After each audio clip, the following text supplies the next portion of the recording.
ওই ঘরে আছে।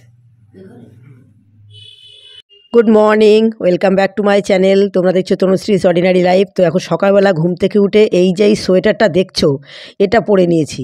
এটা মনে হচ্ছে সারাদিন আর খোলা যাবে না, এই 2-3 দিন ধরেই এটা পরছি। এটা পরে একটু ঠিকঠাক থাকতে পারছি আর কি।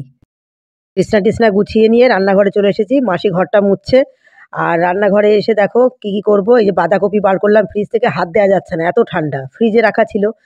আর এখানে মাছ ফ্রিজ থেকে বার করে এই যে জল দিয়ে রেখেছি, মাছ ভাজবো, মানে মাছ ফুলকপি দিয়ে মাছ দিয়ে ঝোল করব। আর একটা ওই ইয়ে শাক আছে বেগুন দিয়ে, তোমার মেথি শাক, এই মেথি শাকটা তরকারি করব একটা বেগুন দিয়ে। তো এত ঠান্ডা যে হাত দেওয়া যাচ্ছে না, ভয়ঙ্কর ঠান্ডা, ইচ্ছা করছে না আজকে রান্না করতে। কি কি রান্না করেছি দাদা দেখাও, আসো এদিকে।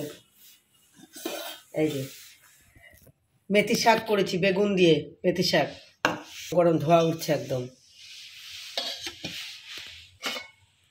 আলু ফুলকপি দিয়ে মাছের ঝোল রেডি করে রাখলাম, রাতে আর করবো না, কারণ এখানে এই যে যেটা দুপুরে খাবো, সকালে তো আমরা ব্রেড ফ্রেড খেয়ে নিলাম, এটা দুপুরে খাবো। আর এই যে ভাত দুপুরের জন্য আলাদা করে রাখলাম, আর রাতের ভাতটা ওই যে এই খটপটে আলাদা করে রেখেছি। তোমাদের একটা বলি একটা বিষয়, ধরো একটু আজকে যেমন আমাদের রান্না করতে এখন 11:30 বেজে গেল।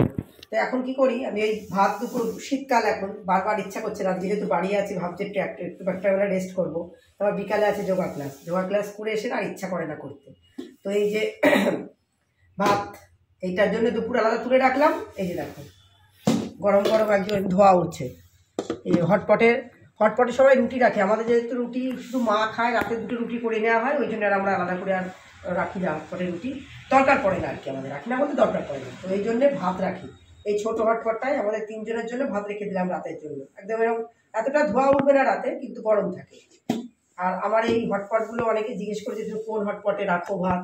তো আমার এই দুটোই ইগল কোম্পানি, দুটোই স্টিল, একদম বাইরে কোটিং। এটা এই হটপটটার বয়স, এই আমার মেয়ের বয়স যত বছর তত বছর, মানে প্রায় 14 বছর পূর্ণ হয়ে 15, তাই তো বাবা তোর বয়স 15 বছর। 15 বছরে এই হটপটটা আমি ভাত রাখছি, কিচ্ছু হয়নি, শুধুমাত্র ওপরের এই যে এরকম একটা ইয়ে ছিল, মানে ঢাকনা ছিল, সেই হ্যান্ডেল ছিল, হ্যান্ডেলটা ভেঙে গিয়েছে, নাহলে একদম ঠিকঠাক সব ঠিক আছে। এইটা রেখে দিই ভাত, আর এটা দুপুরের জন্য থাকলেও গ্যাস কমপ্লিট থাকলো আমার। এবার আমি গ্যাসটা একটু মুছে নেবো, নিয়ে আমার পুরো আজকের কাজ এখন কমপ্লিট। একটু চান করবো, শ্যাম্পু ট্যাম্পু করতে হবে, ঠান্ডায় 2 দিন ধরে শ্যাম্পু করছি না, এখন একটু শ্যাম্পু করবো, চোখ মুখ ভালো লাগছে না মাথা জল না দিলে। চলো পরে আবার আসছি। তো ভাবলাম এবার বসে একটু রেস্ট করব, কিন্তু উপায় নেই। হঠাৎ মনে পড়লো যে মেয়ের তো আজকে ফলের রসটা খাওয়ানো হয়নি, তো ও আবার এমনি লেবু এমনি খেতে, এমনি তো দাঁতের একটা সেটিংয়ের ওই যে ক্লিপ ট্লিপ লাগানো আছে, এমনি তো খাচ্ছেই না ওইভাবে শক্ত কোনো জিনিস, তারপরে লেবু তো এমনি খেতে চায় না, তো ওই একটু জুস করে দিলে তাই খায়। তো চলো একটু জুস করে দিই, মানে আর কি বলবো, এত বড় মেয়ে হয়ে গেল, একটু জুস না করে আর খাওয়ানো যায় না। তো আমি কি করি, জুস করার আগে লেবুগুলো একটু ধুয়ে নিয়ে তাকে ওই যে জুস করে দিয়েছি, এবার ঢকঢক করে খেয়ে নেবে। আর এটার একটা জিনিস দেখায়, দেখো আমার এই জুসারের এই হ্যান্ডেলটা ভেঙে গেছিলো, তো কতদিন পড়েই ছিল, ভাবলাম ফেলেই দেবো। তারপরে আমার হাজব্যান্ডকে দেখালাম, মানে দেখো তো কী করা যায়। তো একটা নাট কিনে নিয়ে এসে, বা নাট ঘরে ছিল, যাই হোক নাট লাগিয়ে দিয়েছে, যাই হোক এখন কাজ তো চলছে, এটা ধরে তো কাজ তো চালানো যাচ্ছে। এই হচ্ছে জোগাড়, কোনো জিনিস ফেলি না কেলিয়ে।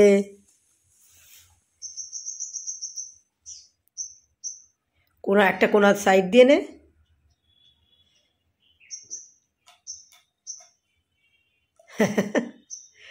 ওরে খা, কষ্ট করে দিচ্ছে মা বলে। হ্যাঁ, মা ছাড়া আর পৃথিবীতে কেউ মুখের সামনে খাবার ধরার নেই, কেউ না।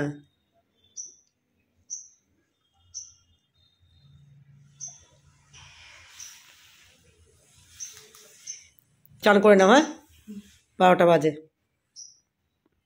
একটা জিনিস দেখো, ও টিপটা খুলি, রিল করতে আমার ভীষণ সত্যি খুব ভালো লাগে, বিশেষ করে এখন একটু নাচতে বেশি ভালো লাগে, মানে তো সেই কারণে একটা রিল করতে কিন্তু অনেকটা পরিশ্রম লাগে। নাচটাতে আমার যেমন একটু প্র্যাকটিস করতে হয়, 1 আর 2 দেখো এই যে এসবগুলো পড়েছি, এখানটা একদম পুরো খিচুড়ি হয়ে আছে। হ্যাঁ, এবার এইখানটা আবার গোছাতে হবে। এই দেখো মেশিনটা বের করেছিলাম, মেশিনটা ভেতরে ঢুকাবো, মেয়ের একটা প্যান্ট সেলাই করার জন্য। আর এদিকে দেখো এই যে চুড়ি জামা কাপড় এগুলো সব পরেছিলাম এই যে ড্রেসিং টেবিলের ওপরে।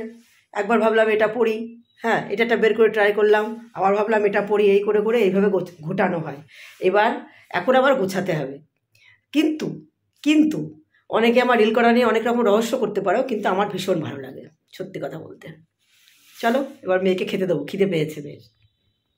তো ভাত টাত খেয়ে নিয়ে শুতে যাওয়ার আগে ভাবলাম না এই জায়গাটাকে গুছিয়ে পরিষ্কার করে রেখে তারপরে শোবো, কারণ না ওই সকালে না অনেক কাজ থাকে ঘুম থেকে ওঠার পরে, তখন আর তাড়াহুড়ো করে এগুলো করতে ভালো লাগে না। তো একদম গুছিয়ে নিলাম, নিয়ে বিছানাও করে নিয়েছে, এই যে বিছানাও করে রেডি। এইবার ঘুমাতে যাব, তার আগে ভিডিওটা একটু এডিট করে নেবো। চলো, গুড নাইট, বাই।